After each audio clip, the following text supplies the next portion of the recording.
ಕಟ್ಟಿಗೆ ಚೆನ್ನಪ್ಪ ಅಂತ ನಮ್ಗೆ ಭಾಳ ಹಿರಿಯರು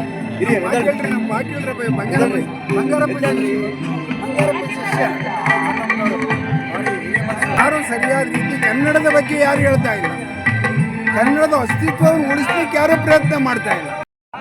ಹಲೋ ಎಸ್ ನಮಸ್ಕಾರ, ನಾನು ಶಿವಮೊಗ್ಗ ವಿರೂಪಾಕ್ಷ ಮಾತನಾಡ್ತಾ ಹೇಳ್ತಾ ಇದ್ದೀನಿ. ಇವತ್ತಿನ ದಿವಸ ಕನ್ನಡ ಸಾಹಿತ್ಯ ಸಮ್ಮೇಳನಕ್ಕೆ ಸಾಹಿತ್ಯ ಗ್ರಾಮಕ್ಕೆ ಹೋಗಿದೆ. ಅದ್ಭುತವಾಗಿದೆ. ಅಲ್ಲೆಲ್ಲ ಸ್ಟಾಲೆಲ್ಲ ಹಾಕಿದ್ರು, ಒಳ್ಳೊಳ್ಳೆ ಖಾದಿ ಬಟ್ಟೆ.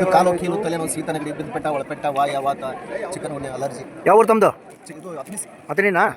ಬೇರೆ ಕಡೆ ಎಲ್ಲ ಸಪ್ಲೈ ಕೊಡ್ತಾ ಇರ್ತೀರಾ? ಕಾಡಿನ ಉತ್ಪನ್ನ ಅದ್ಭುತವಾದಂಥ ಕಾಡು ಜೇನುತುಪ್ಪ ನೋಡಿ, ಸೂಪರ್ ಆಗಿದೆ. ಸಾಹಿತ್ಯ ಸಮ್ಮೇಳನ ಹೇಗಿದೆ ಸೇಲ್ಸು? ಏನು ತಮ್ಮ ಹೆಸರು? ರೇಣುಕವರು. ಎಲ್ಲ ಇದೆಲ್ಲ ಹೋಮ್ ಮೇಡಾ ಅಥವಾ ಯಾವ ಟೈಪು? ಹ್ಯಾಂಡ್ ಮೇಡು. ಮಂಜುನಾಥ್ ಗೌಡರು ಕಣ್ಣಿಗೆ ಬಿದ್ದರು.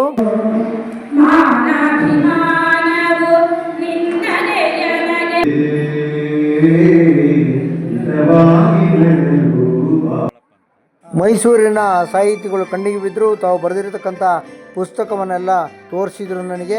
ಹೊಸನಗರದ ಮಾಸ್ಟ್ರು ಶಿವಮೊಗ್ಗ ಬಂದರೆ ನಮ್ಮ ಆಫೀಸಿಗೆ ಬರ್ತಾ ಇರ್ತಾರೆ. SDP ಸರ್ವಿಸ್ ಸೆಂಟರ್ ಹೇಗಿದೆ ಸರ್? ಸಾಂಬಾರು, ಜ್ವಾಲಾಮುಖಿ. ಡಾಕ್ಟರ್ ರಾಜ್ಕುಮಾರ್ ಸಂಘದ ನಮ್ಮ ಅಧ್ಯಕ್ಷರು ಮೂರ್ತಿರವರು ಸಿಕ್ಕಿದ್ದಾರೆ. ಭಾಳ ಹೋರಾಟಗಳನ್ನು ಮಾಡ್ತಾ ಇರ್ತಾರೆ. ಇವತ್ತು ಕನ್ನಡ ಸಾಹಿತ್ಯ